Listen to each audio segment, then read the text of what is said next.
Hello everyone, welcome back to our channel Pinku Indu chronicles. చల్లచల్లని వాతావరణంలో కొంచెం స్పైసీగా, క్రిస్పీగా, వేడిగా తినాలనిపిస్తుంది కదా. సరే, మన ఇంట్లో ఉండే పొటాటోస్తో ఫ్రెంచ్ ఫ్రైస్ ఎలా చేయాలో చూద్దాం. ముందుగా పొటాటోస్కి పీల్ ఆఫ్ చేసి నేను చూపిస్తున్న విధంగా సన్నగా పీసెస్ కింద కట్ చేసుకోవాలి. తరువాత ఒక గిన్నె తీసుకొని వాటర్ వేసి కొంచెం సాల్ట్ వేసి ముందుగా కట్ చేసి పెట్టుకున్న పొటాటోస్ని బాగా బాయిల్ చేయాలి. ఫ్రైస్లో స్మాల్, మీడియం, లార్జ్ అని ఉంటాయి కదా. మనం ఇంట్లో అలాంటివి పెట్టుకోలేము, ఎందుకంటే మన దగ్గర ఉండే క్వాంటిటీయే తక్కువ ఉంటుంది. సో ఉన్న పొటాటోస్తోనే ఏ సైజులో మీరు కటింగ్ చేయగలుగుతారో ఆ సైజులోనే కట్ చేయండి. తర్వాత స్టవ్ వెలిగించి మనం ముందుగా ప్రిపేర్ చేసుకున్న ఈ గిన్నెని స్టవ్ మీద పెట్టి బాయిల్ చేసుకోవడం స్టార్ట్ చేయండి.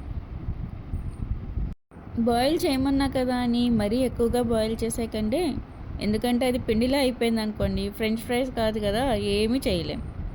మీరు తీసుకున్న క్వాంటిటీ బట్టి బాయిలింగ్ టైం కూడా మారుతుంది. సో నాకైతే యావరేజ్గా ఒక 10 to 15 మినిట్స్ అయితే పట్టింది బాయిల్ అవ్వడానికి. సో నేను పొటాటో అసలు బాయిల్ అయ్యిందా లేదా అని ఎలా చెప్పగలుగుతా అంటే, అందులో ఒక పొటాటోని తీసుకొని ఒక ప్లేట్లో వేసి కట్ చేసి చూసినప్పుడు నాకు ఈజీగా కట్ అయిపోయింది. So I can feel that boil అయ్యిందా లేదా అని. సో మీరు కూడా ఆ విధంగా టెస్ట్ చేసుకోండి మీకు ఏమన్నా డౌట్ ఉంటే. ఇప్పుడు ఒక ప్లేట్లోకి తీసుకొని 10 to 15 మినిట్స్ అలా ఒక సైడ్ పెట్టేసేయండి. అవి చల్లగా అయిన తర్వాత మాత్రమే కార్న్ఫ్లోర్ అలాగే కొంచెం సాల్ట్ వేసుకొని బాగా మిక్స్ చేయండి. ప్రతి పీస్కి కార్న్ఫ్లోర్ అనేది పట్టి తీరాల్సిందే.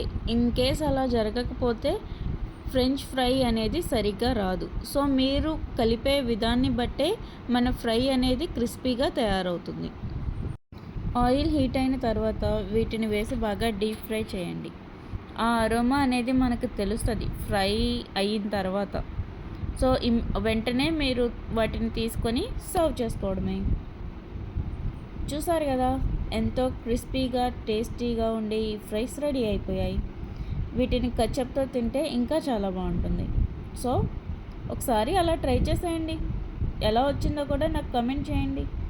Thank you for watching. Like, share and subscribe.